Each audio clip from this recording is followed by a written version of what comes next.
Chama, ina maana mshahara wa Chama safari hii utoki Dubai?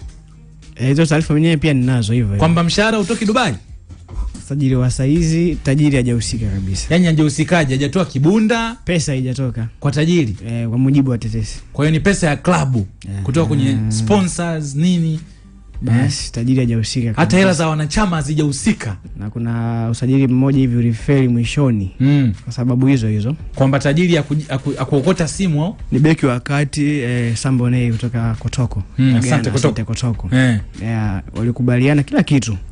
Wakafika paka hatua ya kufanya malipo sasa. Ambapo zaidi ya dola 2.5 ilikuwa inahitajika. Lakini baada ya kufika eneo hilo pesa ikaipatikana.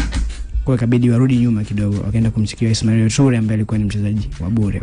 Kwa Ismail Toure ni chaguo la pili. Baada ya kumkosa Samba. Na Toure alikuwa ni mchezaji huru. Kwa hiyo chaguo la pili kwa sababu kibunda pesa ilikosekana. Kwa nje ya Mo hakuna mtu mwingine ana uwezo.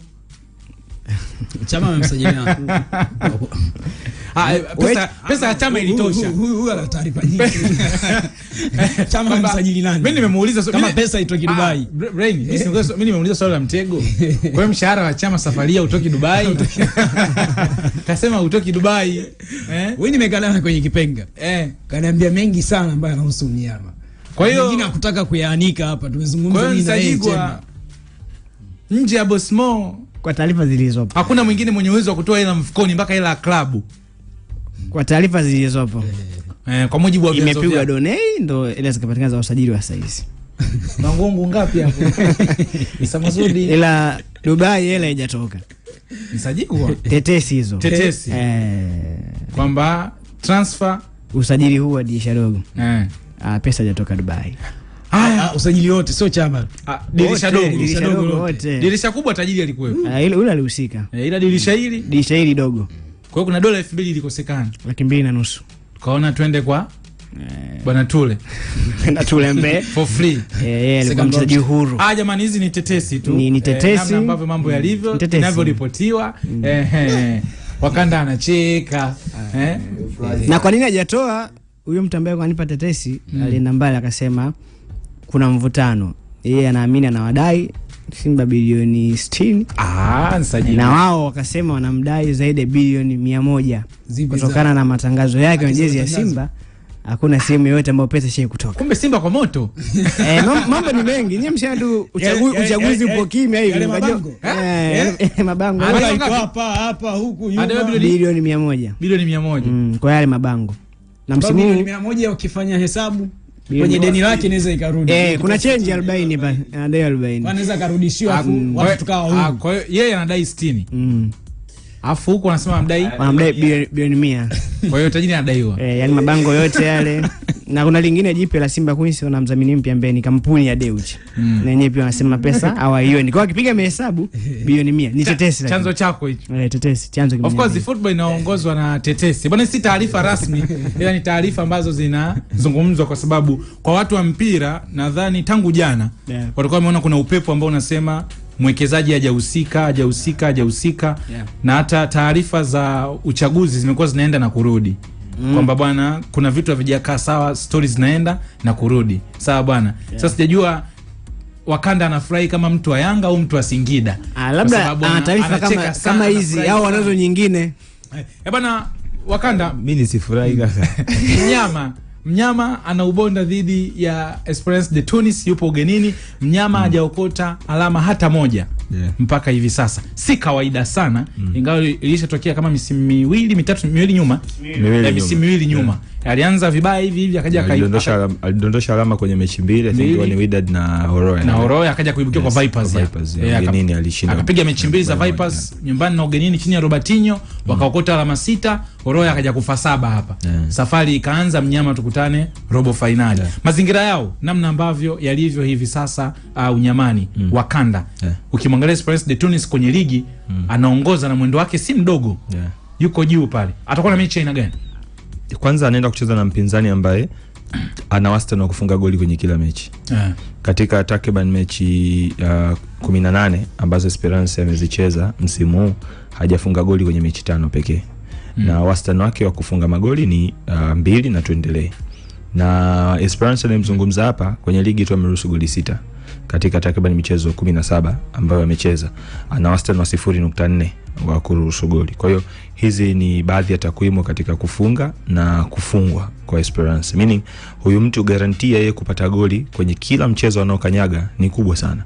Japo mchezo uliopita versus US Monastir ametoka kudondosha alama, ila ulikuwa ni mchezo wa pili wa yeye kufungwa tangu alipopoteza mara mwisho mwezi wa 9 mwaka 2025. Kwa hiyo ni moja kati ya wapinzani wagumu sana ambaye anakuja kwenye hii game, na yeye pia akiwa na uhitaji wa kufufua matumaini yake ya kufanya vizuri. Sababu napozungumza Esperance yana alama 2, ni yuko nafasi ya 3 kwenye msimamo, na katika hizo alama 2 amezipata baada ya kutoa sare michezo yake 2 ya kwanza.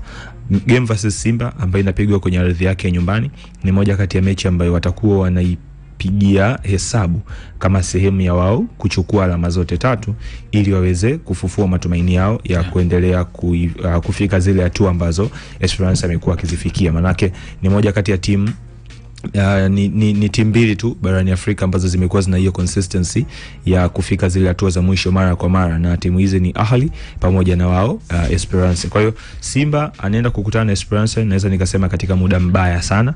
Ukitazama form ya Simba recently, mechi 6 za mwisho Simba ameshinda game moja. Yes, amefanya baadhi ya maboresho kwenye timu, lakini muda ambao Simba ametumia kufanya hayo maboresho I think haukuwa sahihi.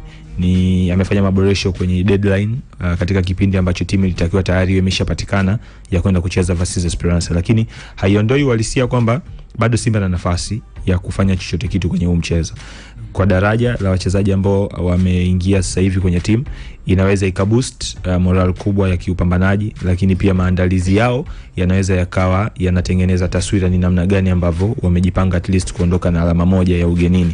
Then baada ya hapo waangalie ni vipi ambavyo wanaweza wakaja wakapindua matokeo na kupata alama zote 3 watakapofika kwenye uwanja wa nyumbani. So ni fixture ngumu sana kwa Simba ambayo kama anaenda kupoteza, tunatakiwa kufahamu kwamba Simba anaenda kupoteza kwanza record yake ambayo anaishikilia ya kufuzu hatua hizi za mtoano tangu aanze kushiriki kwa mara ya kwanza.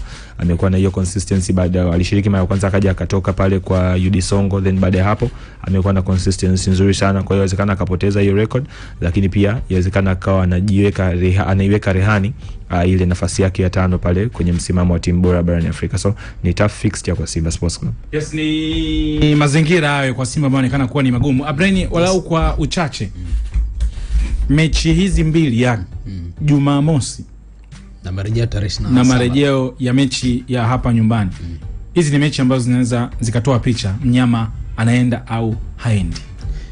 Inatoa picha kamili na aina mpinzani ambaye anaenda kucheza nao. Unajua Esperance ni miongoni mwa timu ambazo ukijaribu kuangalia kwenye game ambazo amecheza, ile ambayo alicheza nyumbani dhidi ya Stade Malien, Waleslu, kuna hii ya Petro ya ugenini, ni timu fulani ambayo inawezekana si katika engo ya kuwa ni tough sana, ila kwa mazingira ya Simba yalivyo kwa saizi inaweza kani game ngumu zaidi kwa upande wa Simba Sports Club.